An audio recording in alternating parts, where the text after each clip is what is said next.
In today's episode of What's Going On with Shipping, the motor vessel Dali sets sail from the United States for China. The U.S. sues the owner for $103 million. And did a loose wire cause the fatal accident? I'm your host, Sal Mercogliano. Welcome to today's episode. That's right, 3 Dali stories. We're going to go through each of them, another part of the unwinding of the events that led to that tragic night when Dali hit the Francis Scott Key Bridge, killing 6 road workers up on the bridge. If you're new to the channel, hey, take a moment, subscribe to the channel, and hit the bell so be alerted about new videos as they come out. So the first element here is a story out by the NTSB, this story over in Maritime Executive. Loose cable found during NTSB Dali investigation could cause blackouts. We have been getting dribs and drabs of information out from the NTSB. We had an interim report that came out, but now we had a docket being put out by the NTSB that gives us more information. This is the NTSB site right here with the information they've been releasing and a statement from them. This is from the investigative report back in 24 June, where they mentioned the fact about the breakers not working. Specifically, during the accident voyage, electrical breakers HR1, LR1 unexpectedly opened when the vessel was 3 ship lengths from the Key Bridge, causing the first blackout, loss of electrical power to all shipboard lighting and most equipment. Remember, they were not just giving power to the lighting, but they were giving electrical power to the fuel and water pumps to the main engine. When those stopped going to the main engine came offline.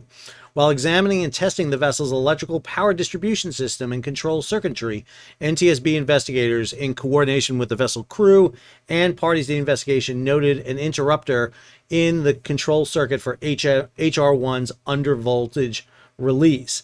NTSB investigators subsequently removed the electrical component from the control circuit.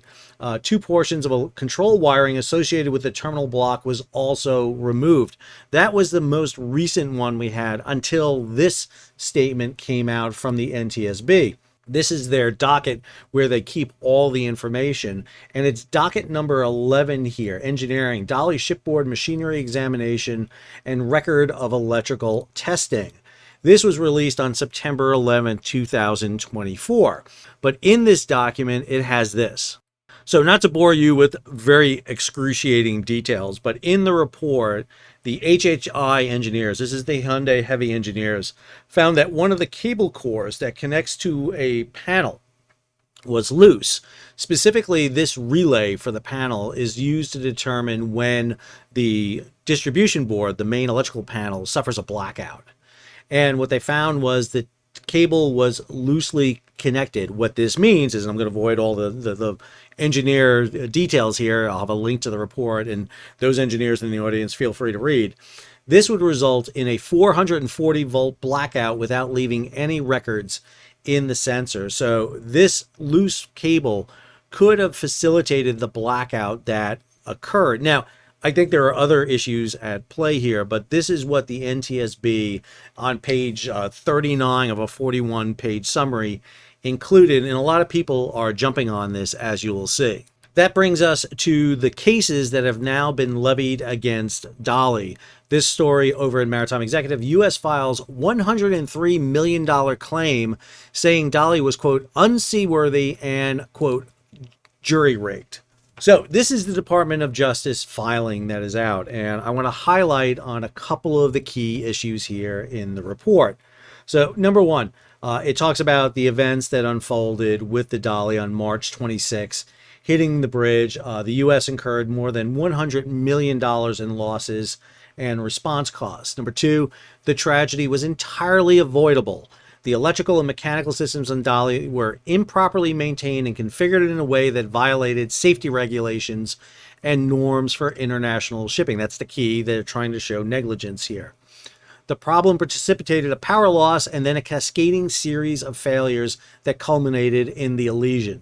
As events unfolded and because of the unseaworthy condition of the ship, none of the 4 means available to help control the Dali, her propeller, rudder, anchor, or bow thruster, worked when they were needed to avert or even mitigate. I am going to have a couple of issues with these statements in here, just so you know.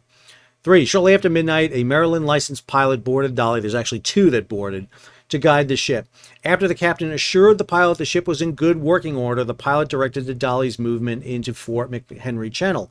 As the vessel approached the bridge, while about 4 minutes from it, the ship lost electrical power when the circuit breakers for number 1 step-down transformer trip open. If you want the details, check out my video up above. You can go see it. I go in great detail in talking about it. Number 4, Dali's number 1 step-down transformer is a large electrical device that converts high-voltage power to lower 440-volt power. This transformer and its circuitry and breakers had long suffered the effects of heavy vibrations. I want to be clear about something. Vibrations are normal on ships. The ships vibrate. Ships vibrate particularly at certain settings of the propeller. They get these harmonic vibrations through, or resonancy, through the vessel. And unfortunately, some ships have resonant vibrations at really bad RPMs. RPMs that you use a lot. I was on a ship, an underway replenishment ship. We used to steam alongside vessels at about 13 knots, and the harmonics, the resonance on the ship was so bad on the bridge that the repeater, the compass repeaters, would vibrate up on the bridge because of that.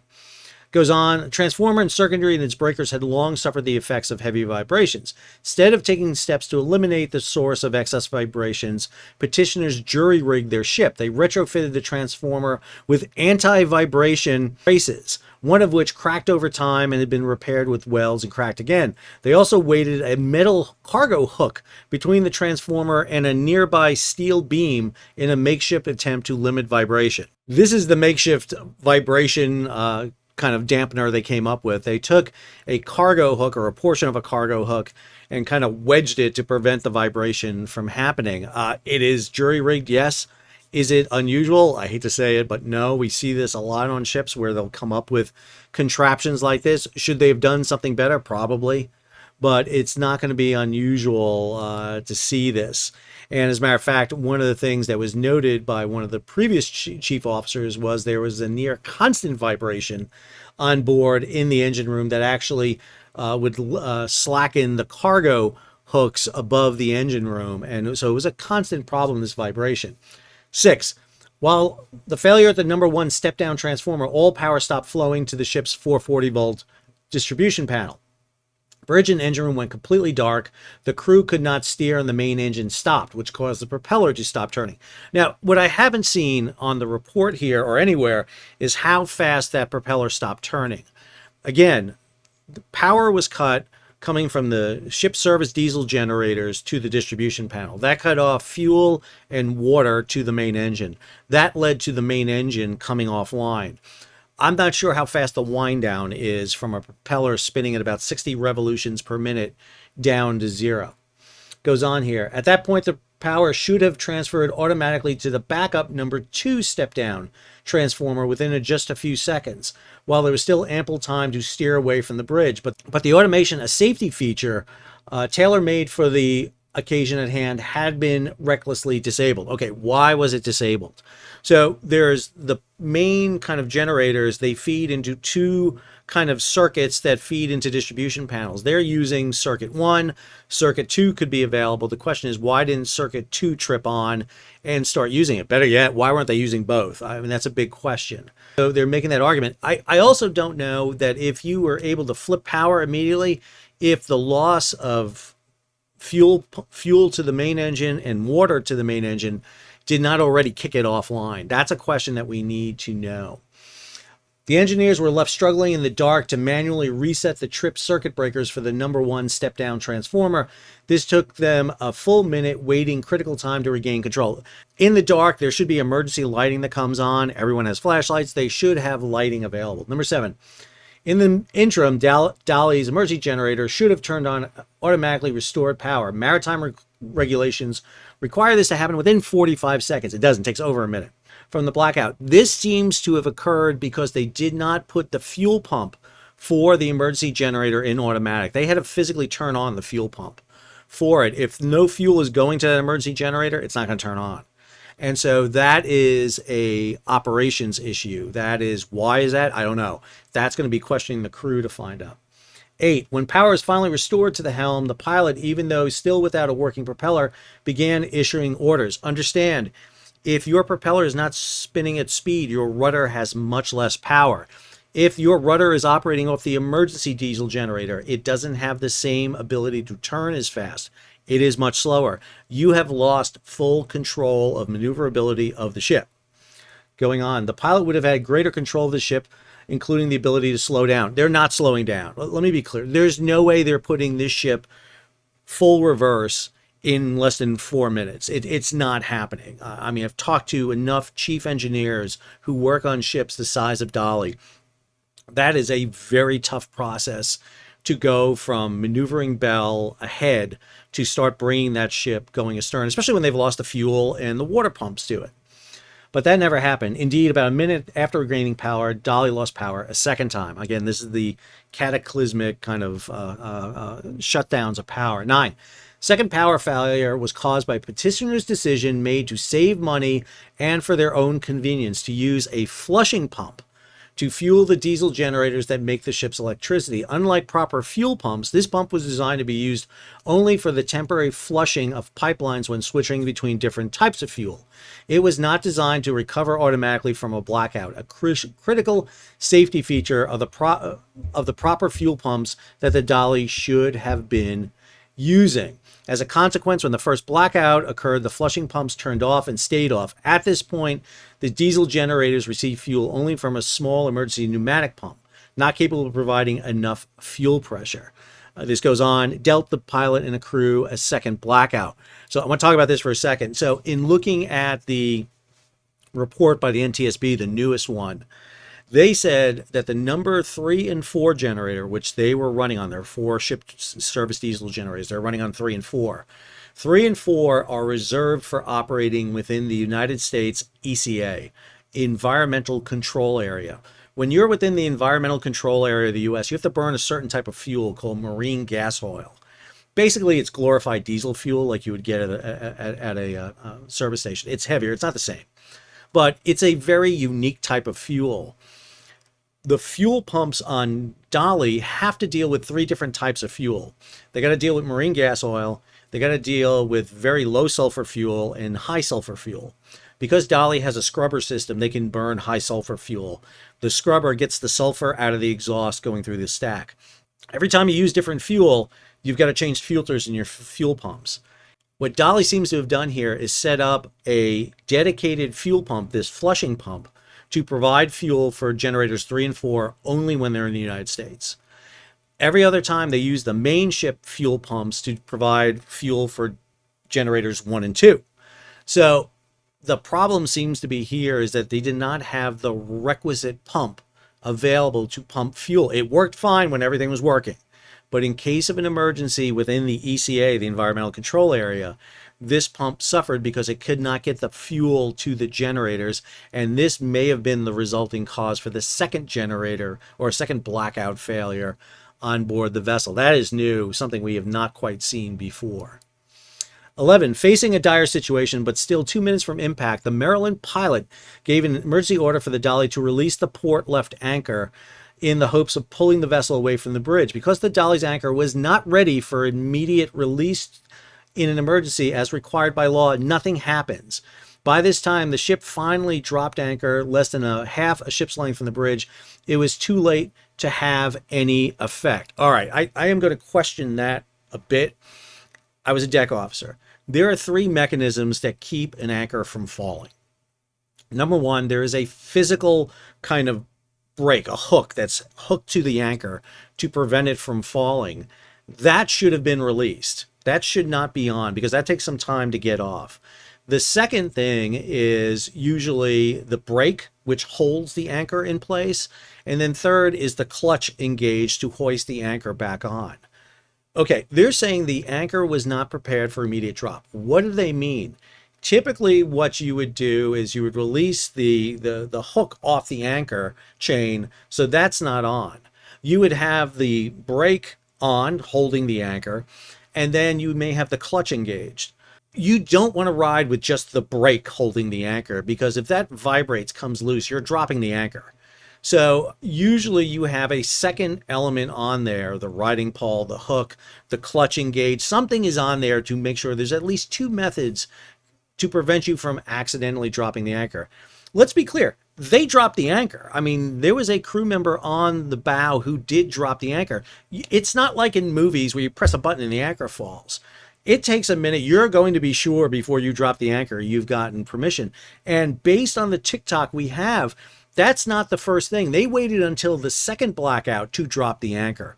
The pilot was still hoping to get control and get them into the channel. It's only on the second blackout when they're, what, 2/3 of a length away that they decide to drop it. I got to be clear, even when they drop the anchor, that anchor is not stopping this ship. And they never set the brake on the anchor because the crew member there decided to run for their lives because a bridge was coming down on their head. Okay, we need a little bit more context here. 12. Finally, and while still waiting on the anchor, the pilot gave an order to apply full power to the bow thruster in a last-ditch attempt to pull the ship away from the bridge. When nothing happened, the pilot was told the bow thruster was unavailable. All right, again, I have to clarify something here. This ship was doing 7 to 8 knots. A bow thruster is used when you're maneuvering along berth. You have to be under 3 knots for it to work. It is not going to do anything over 3 knots. For the bow thruster to operate, you need power to the bow thruster. The bow thruster is the biggest hog of power on a ship. You would have to physically throw breakers to turn the bow thruster on. They are not turned on once you clear the dock. You will take the bow thruster offline because you don't want that power. You need that power for other things. You don't want the bow thruster having power. So even if the engine room crew could somehow find the power for the bow thruster, throw the breaker, even if that pilot threw the bow thruster, giving them full thrust, get them off, to move them left into the channel, I don't think it does anything. I really don't. I'm fine for people to comment on this, but moving at 6-7 knots, bow thrusters are, it's going to have a minimal effect of anything, but I just don't think it's going to have it. Plus, it's not norm to have your bow thruster engaged once you're away from the dock. At approximately 1:28, the Dali slammed into one of the Francis Scott Key Bridge support piers, causing several sections of the bridge to fall into the Patapsco River and on the ship. 6 people were killed, 2 injured, and 2 critical components of the U.S. transportation infrastructure, the highway and the channel, were taken out of service. In response, the U.S. provided workforce, vessels, equipment, technical expertise necessary to remove the Dali, the Francis Scott Key Bridge remains, and other debris from the channel. As work progressed, the U.S. established and maintained temporary navigation channels. All told, it took months to restore the Fort McHenry Channel. It will take years to build the bridge. Baltimore region continues to feel the impact. Finally, the ship's owner and manager, who now asked the court to limit their liability to less than $44 million. We've talked about this in the past. There is a 1851 bill or law called the Limit a Liability Act. It is designed in a period of time when ship owners could be sued out of business. The idea here was if you had to eject cargo off the vessel or lose the vessel, you could only be sued for the value of the vessel at the end of the voyage. If the ship had lost cargo, you can't sue for cargo that's lost.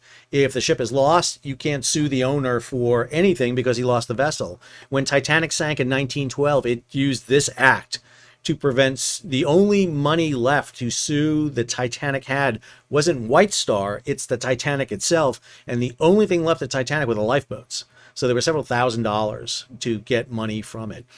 In this case, they are saying that the Dali at the end of the voyage, or when the bridge collapsed and they have offloaded it, the ship damaged, the cargo on board is only worth $44 million.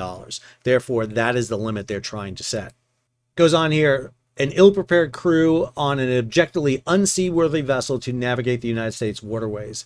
They did so to reap the benefits of conducting business in American ports, yet they cut corners in a way that risked lives and infrastructure. Those responsible for the vessel must be held fully accountable for the catastrophic harm they caused, and punitive damages should be imposed to deter such misconduct. All right, the United States is making a claim here that Dali was unseaworthy and unfit for a voyage. Understand, this ship was inspected by the U.S. Coast Guard in the United States on multiple occasions.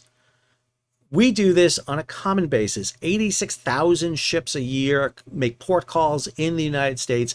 10% of those port calls have an inspection being done by the U.S. Coast Guard. We do not give the Coast Guard the necessary resources personnel, money, time to do full inspections of vessels calling at the United States. And for us to sit there and say that Dali was unseaworthy and jury rigged together, if you think that Dali is bad, you need to go on some ships. I'm telling you right now, this is a Singapore flag vessel. This is not a bad ship, the Dali. There are ships out there that are much worse coming into the United States. But maybe this alerts everyone to the hazards. Shipping is not without risks. There are risks associated with this. Unfortunately, in the case of Dali, the accident happened at the exact moment where it could inflict the most casualties on the United States, economically and physically. Had the ship lost power a minute earlier, a minute later, we're not talking about this. The ship would have glided out of the channel before the bridge, or would have coasted under the bridge and anchored in the channel on the other side. But because Dali lost power exactly where it was, 4 minutes from the bridge, that's what set in motion this event.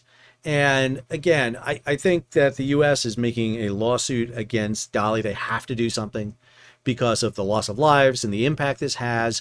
But we really need to look in the mirror for how we handle maritime trade in the United States. We allow ships like Dali in every day. Every day. Right now, there are ships like Dali coming in and out every day. There are ships that are probably doing the same exact thing Dali is doing every day. I am not sure suing the Dali's owner and manager, this is the company Synergy, Grace Ocean, is going to get everyone what they think. Because this suit for $103 million, it's going to run into some problems. All right, let's go ahead and take a look at the last element here, which is the Dali heading for China. This story over at Splash 24/7, our buddy Sam Chambers, Dali leaves U.S. for repairs in China. Here's Dali on AIS from marine traffic. The ship sortied from Norfolk. It is heading southeast out in the Atlantic. The vessel is going to sail from Norfolk around the southern tip of South Africa, head around Cape Town, and then head up through the Indian Ocean, through the Malacca Straits, up through the South China Sea, the Taiwan Straits, to the port of Ningbo right there by Shanghai. That is a long voyage. By my calculations, Dali is sailing at 13 knots right now. She is in a light configuration. As you see here, there are no containers on the vessel. The ship is completely empty. It has its ballast tanks loaded down, but even with ballast tanks, you cannot trim down a container ship, a 10,000 TEU container ship, very well. As you notice there, the bulbous bow is riding out. The ship has severe damage. I mean, open to the ocean, severe damage on the starboard bow. I am really shocked that the Classification Society for the Dali allowed the ship to sail. It is sailing at 13 knots. It has a voyage of 14,492 miles, so 14,500 miles in store for it.